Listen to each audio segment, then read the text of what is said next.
হযরত ইব্রাহিম আলাইহিস সালাম তার জীবনটা ছিল দুই ভাগে বিভক্ত। রাসূল করিম সাল্লাল্লাহু আলাইহি ওয়াসাল্লামের জীবনও ছিল দুই ভাগে বিভক্ত, একটা মক্কায় আর একটা কোথায়? মদিনায়। হযরত ইব্রাহিম আলাইহিস সালামের জীবনটাও দুই ভাগে বিভক্ত ছিল, একটা ছিল বাবেলে আরেকটা ছিল কেনানে। তো গত জুমাতে আমরা এখান থেকে শেষ করেছিলাম হযরত ইব্রাহিম আলাইহিস সালাম তিনি যখন হকের দাওয়াত দিচ্ছিলেন অবস্থাটা এমন হয়েছিল যে তার দাওয়াত কেউ গ্রহণ করতে রাজি হয় নাই। এবং আপনারা আশ্চর্য হবেন, তিনি হকের দাওয়াত দিলেন, তার মা তার বাবাও তার দাওয়াত কবুল করেন নাই। আপনি একটু চিন্তা করেন যে বাপ মা পর্যন্ত তার পক্ষে নাই, এর চাইতে বড় বিপদ মুসিবত আর কি হতে পারে? হযরত ইব্রাহিম আলাইহিস সালামের বিপক্ষে রাষ্ট্রশক্তি চলে গেছে। তখন ক্ষমতায় ছিল কে? নমরুদ। আচ্ছা, এরপরে তার মা তার বাপ চলে গেছে, তার কথা কেউ শুনতে কি? পুরা কওমের লোকেরা একত্রিত হয়ে সিদ্ধান্ত নিলেন যে ইব্রাহিমকে যদি তোমরা শাস্তি দিতে না পারো তাইলে তোমরা তোমাদের রবকে খুশি করতে পারো। তাদের ভাষায় তাদের রব, তাদের প্রতিমাগুলা। যার কারণে তারা বললেন তোমরা যদি তোমাদের রবের জন্য কোনো কিছু করতে চাও, রবকে যদি খুশি করতে চাও, ইব্রাহিমকে শাস্তি দেওয়া লাগবে, তাকে ছেড়ে দিলে চলবে না। এই কথা বলার পরে তখনকার সময়ে রাষ্ট্রশক্তি, তার মা তার বাবা, কওমের সমস্ত নেতারা একত্রিত হয়ে সিদ্ধান্ত নিলেন হযরত ইব্রাহিম আলাইহিস সালামকে আগুনে জ্বালায়া দেওয়া হবে। তিনি একা। তার কথা তখন শুনছিলেন একজন, তার ভাতিজা হযরত লূত আলাইহিস সালাম। কথা কি বুঝতেছেন? তিনি ছাড়া তার পক্ষে কেউ নাই। পুরা ঘটনা বলা আমার উদ্দেশ্য না, নবীদের পরীক্ষাটা কি পরিমাণ ছিল। এই পৃথিবীতে যুগে যুগে যারাই হকের কথা বলেছেন রাষ্ট্রশক্তি তাদের বিরুদ্ধে দাঁড়িয়েছে। যেমন ডাক্তার জাকির নায়েক, সারা পৃথিবী তাকে চিনে। তিনি দিনের দাওয়াত দিতেন, রাষ্ট্রশক্তি তাকে নিজের দেশে থাকতে দেয় নাই, দেশ থেকে বের করে দিয়েছে। এমন হাজার হাজার দিনের দায়ী পাবেন, হকের দায়ী পাবেন, যারা শুধুমাত্র আল্লাহর দাওয়াত দেওয়ার কারণে, হকের দাওয়াত দেওয়ার কারণে সমকালীন রাষ্ট্রশক্তি তাদেরকে ফাঁসিতে ঝুলাইছে, আগুনে জ্বালায় দিছে, যেমনটা হযরতে ইব্রাহিম আলাইহিস সালামের সাথেও করা হয়েছে। এখন তো হকের দাওয়াত দিলে তার বিরোধিতা যদি কেউ করে তার পক্ষেও কিন্তু লোক থাকে। কিন্তু হযরত ইব্রাহিম আলাইহিস সালামের অবস্থাটা এমন ছিল, তার পক্ষে কথা বলার কোনো লোক একজনও নাই, নিজের মাও না বাপও না। আমি আর আপনি হইলে হাত গোটায় যেতাম। এবার খেয়াল করেন, তারা 40 দিন পর্যন্ত লাকড়িকে একসাথে জোগাড় করলেন, আগুন জ্বালায় দিলেন। পুরো ঘটনাটা বলা আমার উদ্দেশ্য নয়। তারা একটা চরকা বানাইছে, চরক গাছ, এটাতে ঘুরে ঘুরে তাকে ফালায়া দেওয়া হবে। আমার কলিজার ভাইয়েরা, হযরত ইব্রাহিম আলাইহিস সালাম একা, তার চোখ থেকে দরদর করে পানি পড়তেছে। জিবরাইল আমিন এসে বললেন, ইব্রাহিম এই ধরো, আমার হাতটা ধরো, আমি তোমাকে এখান থেকে উদ্ধার করে নিয়ে যাব। ইব্রাহিম আলাইহিস সালামের সোজা সাপটা জবাব, ও জিবরাইল, তুমি আমাকে হাত দিয়ে সাহায্য করতে চাইও না, কারণ আমি যে আল্লাহর জন্য এই আগুনে পড়তে প্রস্তুতি নিয়েছি, আমার আল্লাহ তো অন্ধ নন, তিনি তো বয়রা নন, তিনি তো সবকিছু শুনছেন এবং দেখছেন। আমি আমার আল্লাহ ছাড়া কারো কাছে আমি সাহায্য চাই না। চোখ থেকে পানি পড়তেছে। জিবরাইল আমিন বলতেছে, তাহলে আপনি কাঁদেন কেন? হযরত ইব্রাহিম আলাইহিস সালাম বললেন, আমি কান্না করি অন্য কারণে, তুমি তাকায়া দেখো, এই সমাজের প্রত্যেকটা লোক হকের কারণে আমার বিরুদ্ধে চলে গেছে, আমার কোনো কষ্ট নাই, কিন্তু আমার গর্ভধারিণী মা, আমার জন্মদাতা বাবা পর্যন্ত তাদের দলে যোগ দিছে। এর চাইতে বড় কষ্ট আমার জন্য কিছু হতে পারে না। আপনার মসজিদের চাকরি চলে যাবে, আপনার দাওয়াত কমে যাবে, আপনি রাষ্ট্রশক্তির চোখ রাঙ্গানিতে আপনি পড়বেন, হামলা খাবেন, মামলা খাবেন, ফাঁসির মঞ্চে যাওয়া লাগবে বলে আপনি হক কথা বলেন না, আপনার ঈমান দুর্বল, এতে কোনো সন্দেহ নেই। বাপ মা পর্যন্ত চড়াক গাছে রশি ধরে টানতেছে। এবার ইব্রাহিম আলাইহিস সালাম প্রস্তুত আগুনে পড়ার জন্য, আল্লাহর জন্য তিনি মাথা নত করবেন না।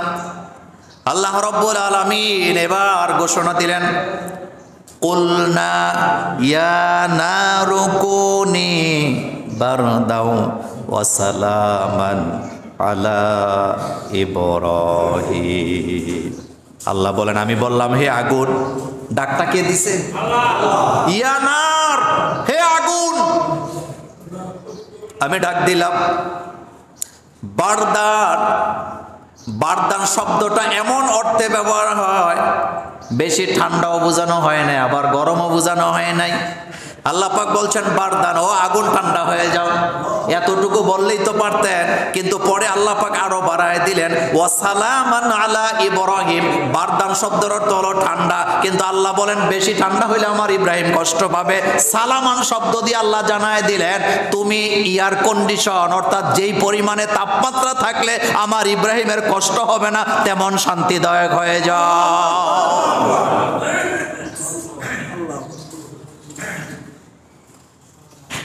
শহীদ হয় যারা, তারা যে কি দেখে আমরা সেটা দেখি না, তারা যে কি বুঝে আমরা সেটা। আপনার কাছে মনে হয় হ্যাঁ, ছেলে মেয়ে চাকরি বাকরি সব ছেড়ে দিয়া শহীদ হওয়ার জন্য মঞ্চে চলে যাচ্ছে হাসতে হাসতে, আপনি তো দেখেন না ফেরেশতারা তার সামনে জান্নাত নিয়ে দাঁড়ায় আছে, আপনি সেটা দেখতে পান না, কিন্তু সে টিকিটটা দেখতে পান। আপনি একটু চিন্তা করেন, আল্লাহ পাক বলতে পারতেন বারদান আগুন তুই ঠান্ডা হয়ে যা, কিন্তু আগুন যদি ঠান্ডা হয়ে যায় ইব্রাহিমের কষ্ট হবে। এই জন্য আল্লাহ সালামান শব্দ ব্যবহার করলেন, শান্তিদায়ক ঠান্ডা হবে, না গরম না ঠান্ডা, এয়ার কন্ডিশন হয়ে যা। আমার কলিজার ভাইয়েরা এখন নাম ধরে বলে দিলেন আলা ইব্রাহিম, শুধুমাত্র আমার ইব্রাহিমের জন্য আগুন তুই শান্তিদায়ক হয়ে যা। পরীক্ষা পাস না ফেল? পরীক্ষায় সাহায্য কার কাছ থেকে আসে? শুধুমাত্র ইমানটা যদি আপনি ঠিক রাখতে পারেন, ইমানটা যদি আপনি ঠিক থাকে, তাহলে আপনাকে কেউ দুর্বল করতে পারবে না। এবার দেখেন আমার কলিজার ভাইয়ারা, তিনি আগুন থেকে বের হলেন, এখনো তাকে রাষ্ট্রশক্তি ছেড়ে দেয় নাই। তারা এসে বলল, ইব্রাহিম তুমি আমাদের রবকে মানতে হবে, আমাদের খোবাকে মানতে হবে। ইব্রাহিম আলাইহিস সালাম বললেন, রব তো একজন। আচ্ছা তোমরা যাকে রব মানো, ফাইন্নাল্লাহা ইয়াতি বিশ-শামসি মিনাল মাশরিকি ফাআতি বিহা মিনাল মাগরিব। কি চমৎকার দলিল ইব্রাহিম আলাইহিস সালাম দিলেন। ইব্রাহিম আলাইহিস সালাম বললেন, তোমরা যাদেরকে রব মানো, তোমরা যাদেরকে স্রষ্টা মানো, আমার রব তো পূর্ব দিকে সূর্য উদিত করে পশ্চিম দিকে অস্ত যাওয়ায়। তোমরা যাদেরকে রব মানো, তাদের যদি ক্ষমতা থাকে তাহলে তোমাদের রবকে বলো তারা যেন পশ্চিম দিকে সূর্য উদিত কইরা পূর্ব দিকে অস্ত যাওয়ায় দেখায়া দেয়, তাহলে বুঝতে পারবো তোমাদের রবদের কোনো অনুভূতি আছে, নতুবা এটাকে মানা যাবে না। কি দলিল, কি যুক্তি দিলেন তিনি! সুবহানাল্লাহ পড়েন। ফাইন্নাল্লাহা ইয়াতি বিশ-শামসি মিনাল মাশরিক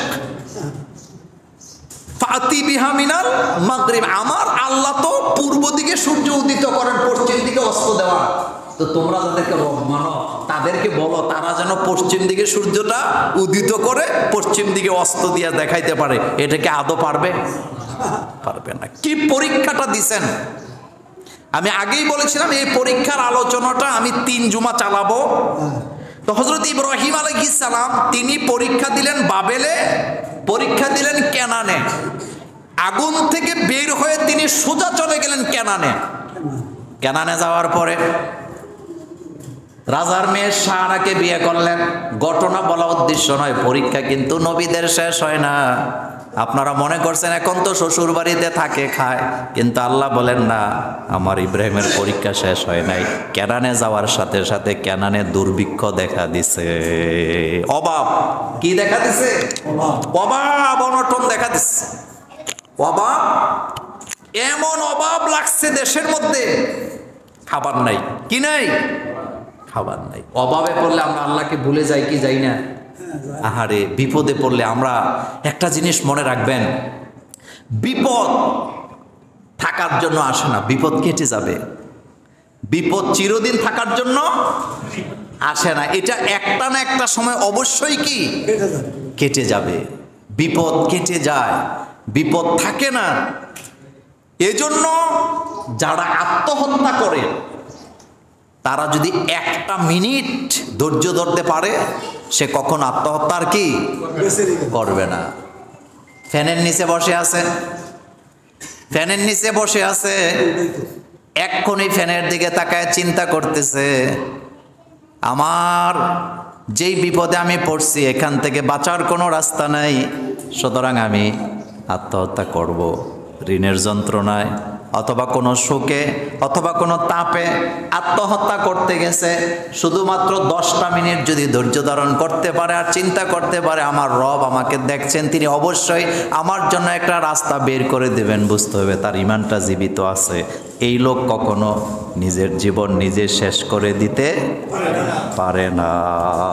আহারে, আমরা যদি বুঝতাম, আমরা যদি একটু চিন্তা করতাম যে আমার আল্লাহ তো আমাকে দেখছেন, তিনি অবশ্যই আমার জন্য কোনো না কোনো রাস্তাকে বের করে দিবেন, অথচ রাস্তাটা আমি কি দেখছি না, কিন্তু রাস্তাটা তৈরি করে রাখছেন কে?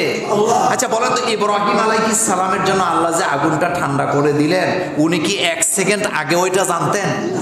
সব রেডি, উনি তো আগুনে পড়েই যাচ্ছেন, কিন্তু তার ঈমান এত মজবুত, তিনি একেবারে শক্ত হয়ে দাঁড়িয়ে আছেন। তিনি বলছেন, আমি তো কোনো অন্ধ রবের গোলামি করি না, তিনি তো আমাকে দেখছেন। আর আল্লাহ পাক তাকে উদ্ধার করেও দিলেন, সুবহানাল্লাহ। এখন আসেন, কেনানে যখন তিনি গেলেন, তার পরীক্ষাগুলো কেমন ছিল? প্রথম পরীক্ষা দুর্ভিক্ষ দেখা দিচ্ছে। কি দেখা দিছে? দুর্ভিক্ষ পতিত হচ্ছে আমার ভাইয়েরা। 2 নম্বর পরীক্ষা ছিল, হযরতের সারাকে তিনি বিয়ে করলেন, কিন্তু ফেরাউন বললে আবার নমরুদ ফেরাউন বললে আপনার আবার মুসা আলাইহিস সালামের ফেরাউন মনে করেন না, ইব্রাহিম আলাইহিস সালামের যুগেও কিন্তু ফেরাউন। এটা বোধহয় আজকেই শুনছেন নাকি? এটা ছিল। হযরতে ইব্রাহিম আলাইহিস সালামের স্ত্রী সারাকে কিডন্যাপ করে নিয়ে গেছে ফেরাউনের লোকেরা, অর্থাৎ দুষ্ট শাসকের লোকেরা তাকে নিয়ে গেছে তার সাথে খারাপ কাজ করে। একজন নবীর স্ত্রী, পুরা ঘটনাটা বলবো না, অন্যদিন যদি ইব্রাহিম আলাইহিস সালামের জীবনী নিয়ে কথা বলি তখন বিস্তারিত বলবো। এখন শুনেন, নিজের বউ নিয়ে গেছে, উনি কি শান্তিতে আছে? বাজারের মধ্যে ঘুরতেছে, চোখ থেকে পানি পড়তেছে, লোকেরা তাকে ধরলেন। অত্যাচারীদের রোল ছিল, যেই সুন্দরী রমণী নারীর সাথে যাকে পাওয়া যেত, সে যদি বাই হতো তাকে ছেড়ে দিত, স্বামী হইলে তাকে হত্যা করা হতো। এখন ইব্রাহিম আলাইহিস সালাম তো স্বামী, যদি বলে স্বামী, তাহলে রাখবে না হত্যা করবে? আল্লাহ জানাই দিয়েছে, ইব্রাহিম এই মুহূর্তে স্বামী স্ত্রী পরিচয় দেওয়া যাবে না। এখন তোমাকে যখন প্রশ্ন করা হবে, হযরত সারা তোমার কি হয়, তুমি বলবা এটা আমার বোন। এটা কি লম্বা কথা, ছেড়ে দেয় নাই, তাকে নিয়ে গেছে, মারে নাই। এখন অত্যাচারী শাসক যখন হযরতের সারার কাছে গেছে, তার সাথে খারাপ কাজ যখন করতে যায়, হাত পা অবশ হয়ে গেছে। 1 বার 2 বার 3 বার চেষ্টা করলেন। সতী রমণীরা এমন হয়, তাদের জীবন তারা দিয়ে দেয়, কিন্তু তারা তাদের ইজ্জত সম্মান কারো কাছে বিলায়া দেয় না। আমার কলিজার ভাইয়ারা, এতটাই সতী নারী হযরতের সারা ছিলেন, তার কাছে যতবার শাসক গেছে ততবার তার হাত পা অবশ হয়ে যায়, যতবার যায় ততবার অবশ হয়ে যায়। এখন বলতেছে, আমি তোমার কাছে একটা কথা জানতে চাই। কই কি কথা? আমার কাছে আরেকটা মেয়ে আছে, ওই মেয়ের কাছে আমি যতবার যেতে চাইছি আমার হাত পা অবশ হয়ে যায়, সুতরাং আমি তোমাকে ছেড়ে দিলাম, তবে তুমি ওই মেয়েটাকেও তোমার সাথে করে নিয়ে যাও। ওই মেয়ের নাম কি? হ্যাঁ, হাজেরা। সতী নারী কাকে বলে? দিয়ে দিছে। এখন কয়জন? ইব্রাহিম আলাইহিস সালামকে বলছে, যাও তুমি তোমার বোনদের কিনে এখান থেকে চলে যাও। পরীক্ষা চলছে, পরীক্ষা পাশ করাইছে কে? স্ত্রীকে ফিরাই দিয়েছেন কে? পরীক্ষা এখনো শেষ হয় নাই। এবার 80 বছর বয়সের সময় সন্তান একটা হয়েছে, তাও সাহারার ঘরে হয় নাই। সাহারার ঘরে যখন বাচ্চা হয় না, এবার হজরতে সাহারা ইব্রাহিম আলাইহিস সালামকে বারবার বলতেছে তুমি আরেকটা বিয়ে করো, আরেকটা বিয়ে করো। ইব্রাহিম আলাইহিস সালাম রাজি হয় না। এখন বলতেছে আমি পাত্রী তোমার জন্য ঠিক করলাম। কয় কাকে? কয় আমার বোন হাজেরাকে তুমি বিয়ে করো। আমাদের বিবিরা এটা এরকম করবে? হ্যাঁ,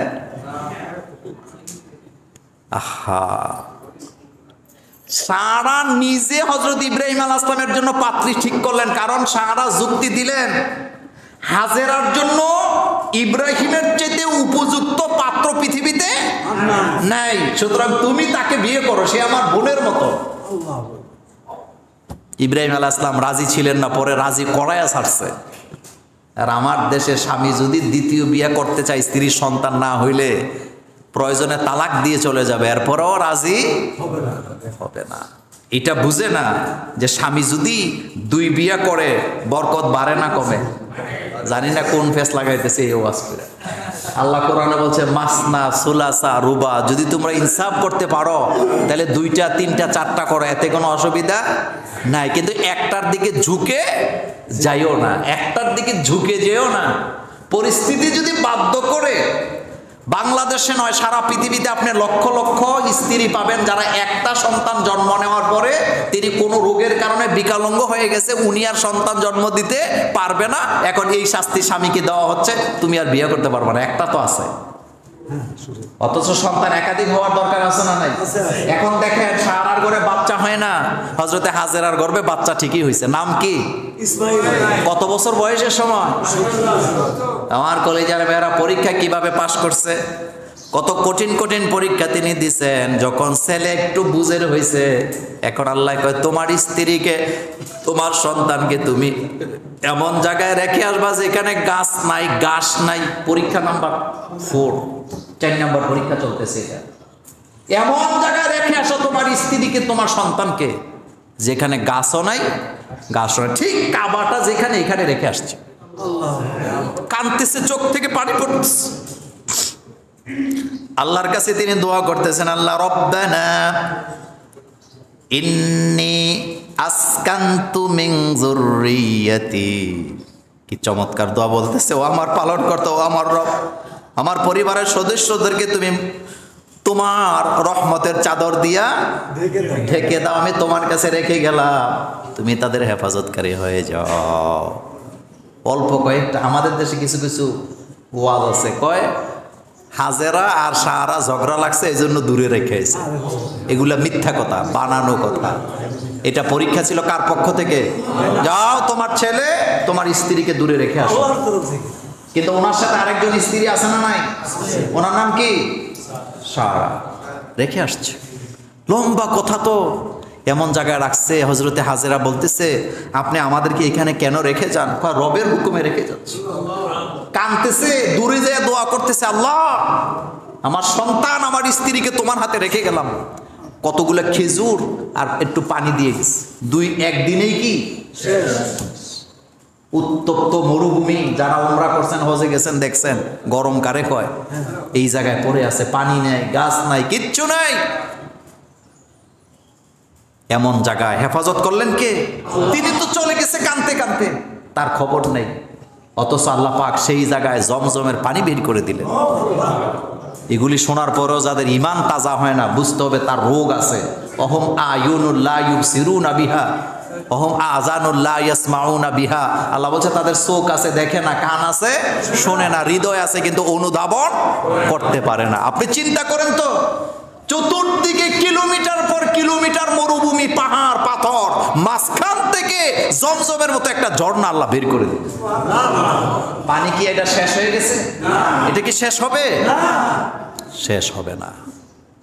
সেই জায়গায় তাকে পরীক্ষা আল্লাহ পাশ করেছে। কয়েকদিন পরে আল্লাহ আমি একটু দেখতে যাই। যাও, দেখতে যাও। দেখতে যায়, ওখানে গ্রামের মতো দেখা যায়। গ্রাম করে দিছে কে? আল্লাহ। চতুর্দিকে খেজুর গাছ, বাচ্চাটা খেলতেছে, কি খুশি তিনি। নাম্বার পরীক্ষা পাস, এখন আল্লাহকে জবে করো। এখন কি বলতেছে? জবে করো। ফালাম্মা বালাগা মাউসাইয়া, যখন হাঁটা চলার বয়স হয়েছে, ক্বালা ইয়া বুনাইয়া ইন্নী আরা ফিল মানামি আন্নী আযবাহুকা ফানজুর মাযা তারা। এখন যখন ছেলেটা খেলাধুলার বয়স হয়েছে, এখন আল্লাহ কয় তারে জবে করো আমার জন্য। রাজি হয়েছে কি হয় নাই? ছেলেরা যায় বলতেছে, ও আমার ছেলে, আমার পরীক্ষা এখনো শেষ হয় নাই, আমি আর আপনার ছেলে মেয়ের অসুখ হইলে আকাশের দিকে তাকায় মায়েরা বোনেরা গালি দেখো, আল্লাহ তুই বুঝি আমার সংসারটাই দেখস? বলে না? আল্লাহ হুদা আমার দিদি দেখে আর কারো দিছে নাউজুবিল্লাহি মিন যালিক।